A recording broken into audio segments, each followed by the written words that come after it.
Gumagamit ng pagtutulad at metapora upang bigyan diin ang kahulugan. Ito'y matandang salita na nangangahulugang pagtatabihin ang dalawang bagay upang pagtularin. Ito ay madalas na hango sa banal na sultan at kwento umaakay sa tao sa matuwid na landas ng buhay. Ang mga detalye at mga tauhan ay hindi nagbibigay ng malalim na kahulugan. Ang binibigyan diin ay ang aral Ano ng ang pagsasalaysay?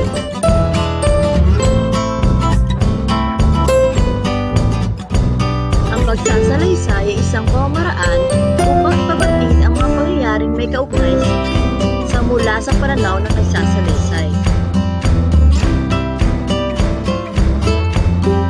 Ano ang pang-ugnay?